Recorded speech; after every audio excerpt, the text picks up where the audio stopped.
Le Club Info se poursuit. L'Ukraine est-elle responsable du crash de l'avion militaire russe qui s'est produit mercredi en Russie?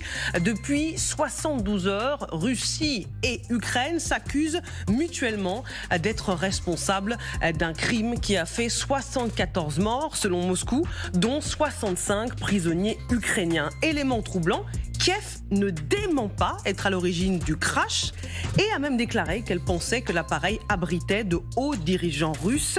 Nous allons démêler le vrai du faux avec Lydie Harouche. Bonjour. Dans un instant, rebonjour Lydie, avec nos invités en plateau. Emmanuel Véron, bonjour. Docteur en géographie, spécialiste des relations internationales. Mariana Perebenisiouk, bonjour. Journaliste indépendante. Guillaume Oda, bonjour. Grand reporter. Yuri Clavillier, bonjour. Analyste indépendant en géostratégie. Et Sylvie Berman, bonjour. Ex-ambassadeur de France en Russie, soyez également la bienvenue. Avant de vous entendre, Lydie, expliquez-nous cette affaire et d'ailleurs où en est l'enquête. Alors c'est véritablement version contre version, Kiev contre Moscou, et la Russie n'hésite pas à venir étayer cette accusation contre Kiev. Vidéo à l'appui, regardez, c'est la dernière vidéo qui a été diffusée par Moscou sur ce qui serait le site de ce crash. On y voit des enquêteurs russes affirmer avoir trouvé des documents qui identifient les prisonniers ukrainiens sur les lieux de l'accident. Une accusation portée par Vladimir Poutine lui-même. Il dit que l'Ukraine savait que cet avion transportait des prisonniers. Il cible même la France. On va l'écouter. L'avion a été détruit en 2-3 minutes. Il était presque impossible de réagir. Il s'agit très probablement de systèmes américains patriotes ou de systèmes de défense aérienne européens, probablement français. Mais dans quelques jours, la réponse exacte sera donnée. De toute façon, ce qui s'est passé était un crime. Voilà, la France accusée d'avoir fourni le missile. Alors on a Moscou qui a demandé avant-hier une réunion d'urgence du Conseil de l'ONU avec des versions qui diffèrent entre Ukrainiens et Russes. On les écoute. Les dirigeants de l'Ukraine savaient très bien l'itinéraire et le moyen de transport des soldats jusqu'au lieu d'échange. Pour des raisons que nous ne comprenons pas, Kiev a décidé de tuer ses propres citoyens avec leurs accompagnateurs russes. La partie ukrainienne n'a pas été informée de la nécessité de garantir la sécurité de l'espace aérien autour de Belgorod. Pour la première fois, Moscou utilise des boucliers humains pour transporter des missiles. Alors, version contre version. Selon les Russes, les forces ukrainiennes, elles ont lancé 2 missiles issus d'un système de défense antiaérien. L'avion a été abattu. Tous les passagers à bord ont donc été tués. Ils étaient 74, toujours selon Moscou. Et parmi eux, il y avait donc 65 prisonniers de guerre ukrainiens qui devaient être échangés. Pour les Russes, cela ne fait aucun doute. Kiev savait, Dimitri Peskov, le porte-parole du Kremlin, a même parlé d'un acte terroriste. La Russie qui diffuse cette nouvelle vidéo, on va le voir, censée montrer que des prisonniers ukrainiens sont bien entrés dans cet avion. Une vidéo qui est là aussi impossible à identifier. Les Russes qui disent aussi avoir récupéré les 2 boîtes noires, avoir ouvert une enquête pour terrorisme. Alors, qu'en est-il côté ukrainien? Eh bien, eux, ils ne disent ne rien savoir sur l'avion abattu, responsable ou non. En fait, ils ne confirment ni n'infirment avoir causé cet acte. En revanche, sur les prisonniers, ils nient en bloc. Oui, ils reconnaissent qu'un échange de prisonniers était bel et bien prévu ce jour-là, mais ils assurent ne pas avoir été informés de la nécessité de sécuriser l'espace aérien de Belgorod où a eu lieu ce crash. Le commissaire ukrainien aux droits de l'homme qui est en charge des échanges prisonniers l'assure, rien n'indique qu'il y avait autant de gens à bord. Selon lui, donc c'est encore une fois les Russes qui ont organisé, on le lit, une campagne de propagande contre l'Ukraine. Le porte-parole, lui, du renseignement ukrainien déclare que l'avion ne devait pas non plus transporter des prisonniers, mais des dirigeants militaires. On l'écoute. L'avion était censé transporter plusieurs personnalités, des dirigeants militaires et politiques russes. Mais au dernier moment, le FSB leur a ordonné de ne pas embarquer et d'utiliser d'autres modes de transport. Alors, le SBU, côté ukrainien, a lui aussi décidé d'ouvrir une enquête pour violation des lois et coutumes de la guerre, sauf que, bien sûr, n'ont pas accès à ce territoire, d'où l'appel de Volodymyr Zelensky d'ouvrir une enquête internationale. Et puis, dernier élément, une liste de noms a été publiée sur le compte de Margarita Simonian, c'est la patronne de Russia Today, sauf que des Ukrainiens l'ont épluché, cette liste que l'on voit, et on y trouve des noms de prisonniers qui avaient déjà été échangés début janvier. On ne sait donc pas ce qu'il en est finalement. Merci beaucoup Lydie. C'est difficile d'y voir clair quand on sait que Moscou est quand même numéro 1 dans l'art de maquiller, cacher la vérité. Mais ce qui nous intrigue, et ce que nous avez parfaitement expliqué Lydie, c'est on a le sentiment qu'il y a un petit malaise en Ukraine. Est-ce qu'il est possible que l'Ukraine ait commis une bévue? Ça arrive en guerre, c'est qu'on veut atteindre une cible et en fait, à l'intérieur, possiblement des prisonniers ukrainiens. Il y a deux choses, moi je dirais, ou c'est une erreur russe et c'est un énorme camouflet, et évidemment Moscou a tout intérêt à faire ce que décrit Lydie, c'est-à-dire parler d'enquête, dévoiler des images, dire qu'on a trouvé un tatouage ou ici une inscription liée à un militaire qui aurait servi dans le régiment Azov, etc., etc., etc. Ça sera de toute façon invérifiable puisque le crash a eu lieu en territoire russe autour de Belgorod. Ou alors c'est un énorme coup d'éclat ukrainien et dans ce cas-là, compte tenu de la nature d'une telle opération, c'est-à-dire abattre un gros transporteur de troupes, un Ilyushin 76, transporteur de cargaison, éventuellement transporteur de munitions. Vous imaginez qu'il faut des capacités avancées de ciblage et de guidage, et donc dans un tel cas de figure, de renseignement au sol. Donc dans ce cas de figure, Kiev a tout intérêt à ne pas nier, parce qu'il s'agit peut-être d'un coup d'éclat, mais à ne surtout pas confirmer pour ne pas mettre en danger l'éventuel dispositif qu'il a du côté russe pour organiser et planifier ce type d'opération, si d'aventure c'est le cas. Yuri Clavillier. Ce qui me surprend un petit peu, c'est qu'on reprenne sans cesse la version russe, alors que, surtout sur les avions, la Russie a quand même un passif très lourd d'avoir menti en permanence. On peut prendre par exemple le cas de la 50 qui avait été abattue dans la mer d'Azov, où ils ont préféré dire que c'était eux-mêmes qui l'avaient détruit avec leur propre défense aérienne plutôt que d'avouer que c'était les Ukrainiens. Donc ça fait déjà un cas, on pourrait encore en prendre d'autres sur les Su-34.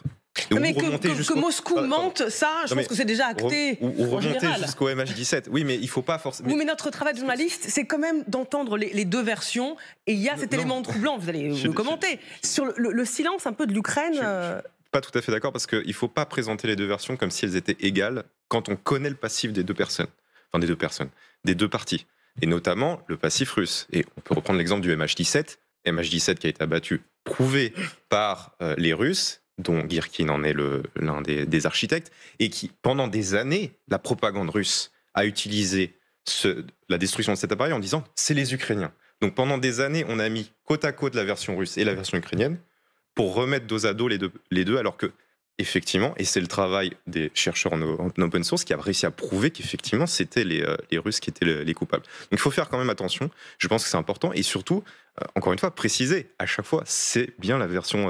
Je crois que c'est ce qu'on fait. Je ne crois pas trop qu'on puisse nous accuser d'être un peu naïf par rapport à ce que dit la Russie. Ça me rappelle quand même, encore une fois, ce cas qui avait été eu de l'hôpital à Gaza, où on avait tout de suite annoncé que ça avait été une frappe israélienne, alors que pour l'instant, on n'avait aucune preuve à ce moment-là de l'origine de cette frappe-là. Et je ne fais pas attention. Sauf que là, on n'accuse personne, on pose des questions, et on a le droit de poser toutes les questions. Pour finir rapidement, je ne suis pas en train d'accuser qui que ce soit ici, sur ce plateau-là.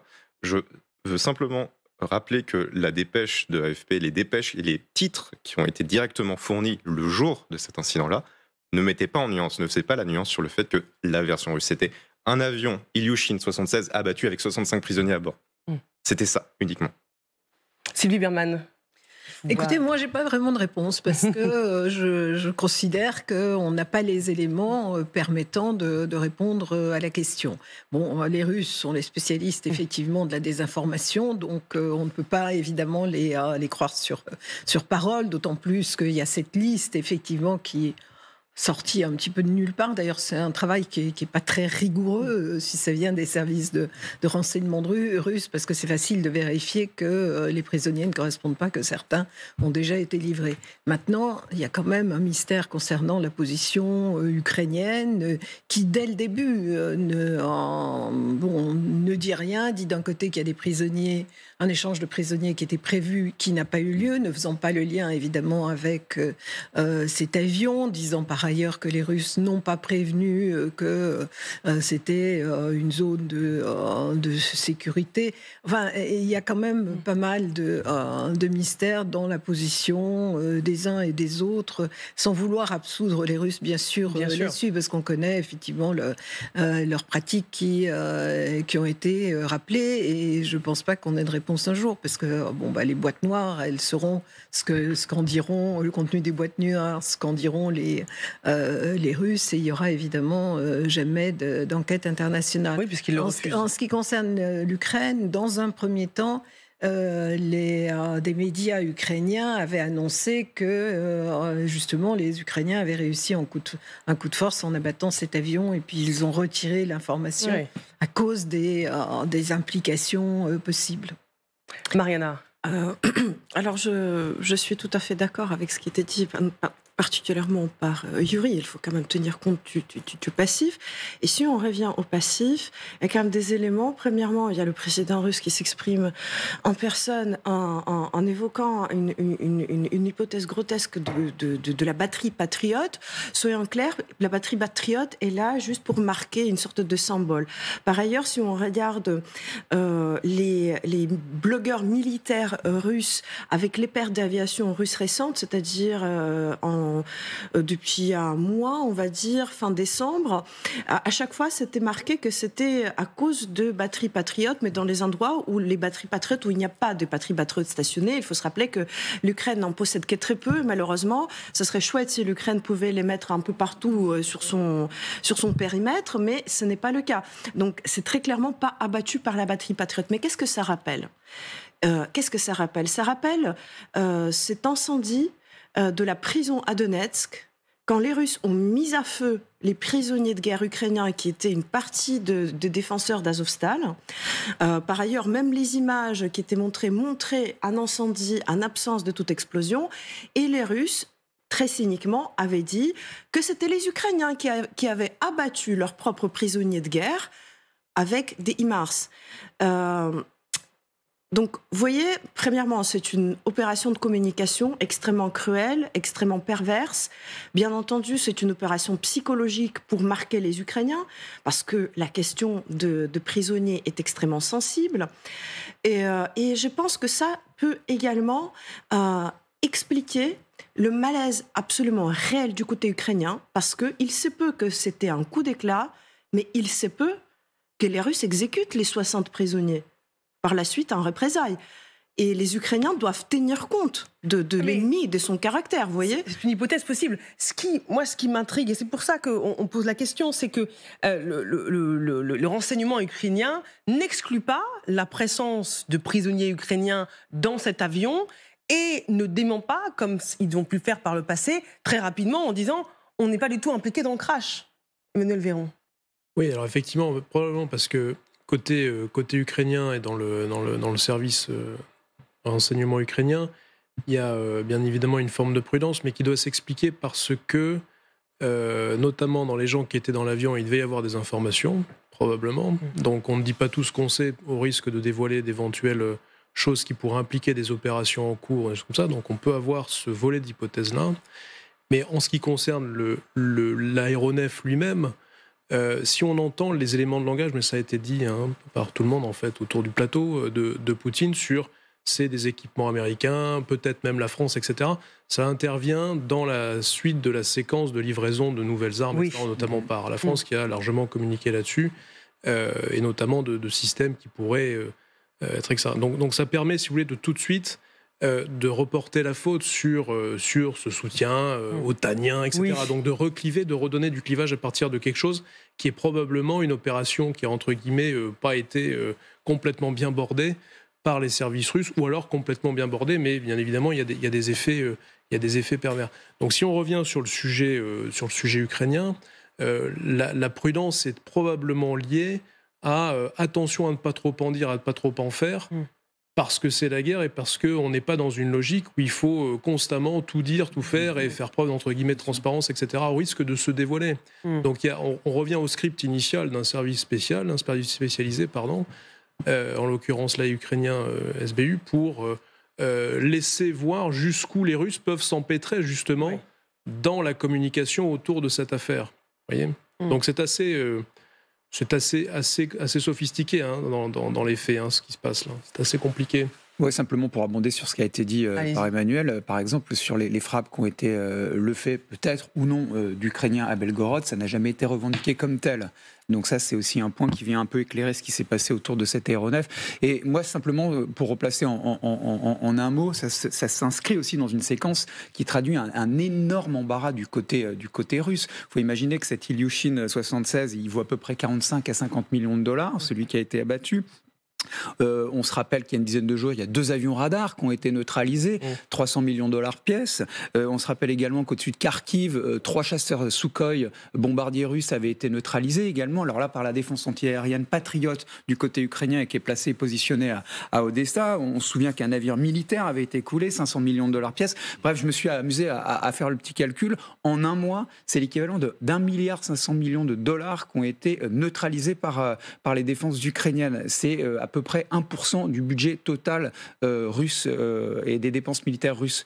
Donc ça traduit effectivement un embarras et on comprend qu'au plus haut niveau, M. Poutine lui-même vienne abonder avec des éléments qui sont relativement, je ne sais pas s'ils sont crédibles ou pas, mais c'est de l'ordre du détail. Quand ils viennent nous expliquer qu'on a retrouvé ci ou ça, ou que tel ou tel missile a été tiré, c'est pas certainement pas à lui de le non, mais il y a faire. dire qu'il n'y a aucune preuve en plus apportée par... Ça traduit un détail et encore une fois, cette enquête, elle n'aura jamais lieu parce qu'elle sera le seul fait des Russes et qu'on n'en saura jamais rien. On est dans le brouillard de la guerre et les Ukrainiens n'ont aucun intérêt à en dévoiler davantage sur le type et la nature des opérations. Oui. Rapidement, avant qu'on parle de la rébellion des Storm Z. Il y a quand même une constante quand les opérations se déroulent en Russie, sur le territoire russe. Du côté ukrainien, c'est de ne jamais vraiment commenter, c'est de ne rien dire, de laisser les choses comme telles qu'elles sont. Donc que ce soit des opérations contre des appareils militaires de l'aviation ou des opérations sur le terrain, Belgorod ou ailleurs.